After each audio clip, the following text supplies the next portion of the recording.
সুস্থতাই আনন্দ। পানি পার্ট 1।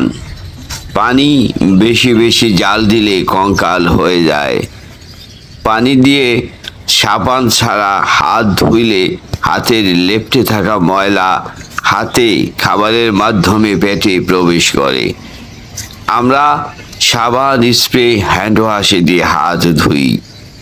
একদল জাপানি চিকিৎসা বিজ্ঞানী আবিষ্কার করলো সকালে খালি পেটে 3 কাপ পরিমাণ গরম পানি পান করার 45 মিনিট পরে নাস্তা করলে আপনার শরীরের অর্ধেক রোগ জীবাণু পরিষ্কার হবে।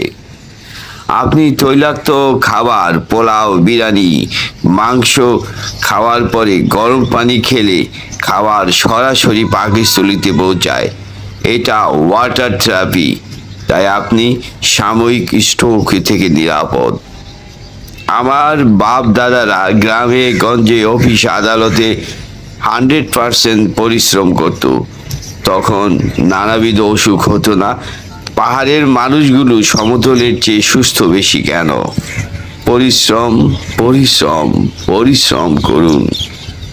আমাদের মগজ, আমাদের চোখ, হাত, পা চলে মেশিনে।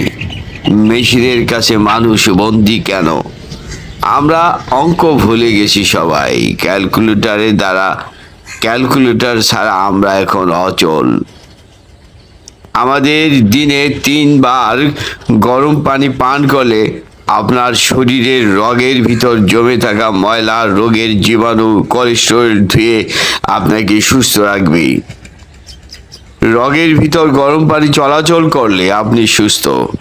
আর 90% পরিশ্রম না করলে মানুষ কাতারে কাতারে মারা যাবে এই অলসের কারণে। তাই ব্যায়াম ও খেলাধুলা ছাড়া অন্য কোনো আর খোলা পথ নেই। জাপান, তাইওয়ান, কম্বোডিয়া, হংকং, তাদের দেশে স্টিম থেরাপি, তাই তারা সুস্থ বেশি। রোদে হাঁটলে, ব্যায়াম করলে, শরীরের ঘাম ঝরালে আপনি করোনা আর ভাইরাস প্রতিরোধ করার ক্ষমতা অর্জন করলেন।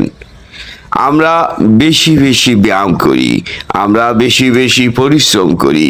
অলস মানুষ রাষ্ট্রের পরিবারের বোঝা। আমি শাহজাদা কায়সার, রচয়িতা ও আবৃত্তিকার। ধন্যবাদ।